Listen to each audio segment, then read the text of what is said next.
The most significant change that we've seen over the last decade or so is the increase in the number of participants in the market, both on the supply side and on the demand side. So on the supply side, we've seen the likes of the US, so North America, Australia, East Africa coming in as new suppliers. And on the demand side, we're seeing countries and areas such as Southeast Asia, Jordan, Egypt, Pakistan coming in as new LNG importers. So I think the US shale gas revolution is probably one of the most significant trends that we've seen over the last few years. It really happened overnight. So the US really moved from being an LNG potential importer to a massive potential LNG exporter overnight. And that really had a significant effect on the global LNG market. In Asia, for example, which has been an area which has long since been dominated by oil indexed pricing, they saw LNG based on Henry Hub, and at that time very much a lower priced LNG. They saw that as being the answer to trying to eliminate the Asian premium, which had long since dominated in Asia. Now with the lower oil price environment, I think we're coming to the situation where LNG buyers in Asia are not necessarily seeing that they want all of their LNG to be priced on the basis of Henry Hub, because they can see that it's potentially volatile and doesn't necessarily reflect the market dynamics here in Asia.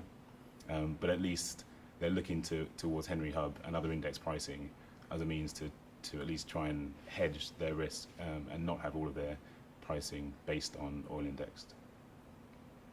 And I think buyers are also looking really now in Asia at trying to get their own LNG indexed for Asia, which really properly reflects the market fundamentals and dynamics here in Asia.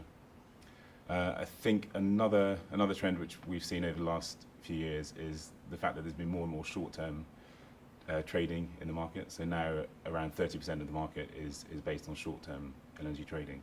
And that, I think, is partly due to a number of reasons, but one of the main reasons is the abolition of fixed destination clauses in LNG contracts, which used to dominate. But now we're seeing less of those, and that gives buyers the opportunity to arbitrage different price differentials in different regions. So they're able to divert their cargoes and take advantage of those price differentials.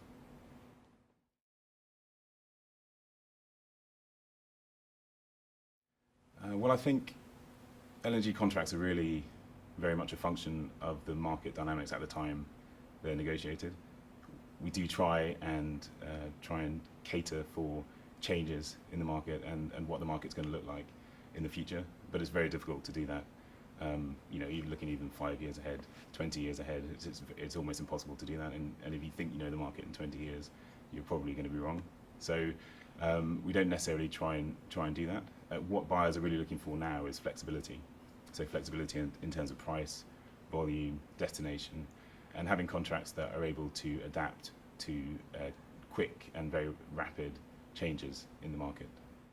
And given the pace of recent change and the uncertainty as to what's happening in the future, a lot of buyers now are looking more at the short-term contracting model and not moving completely away from long-term, but at the moment at least very much adopting a wait-and-see attitude and not entering into long-term commitments, but rather trying to enter into shorter-term contracts, maybe as a stopgap until the market becomes a bit more certain.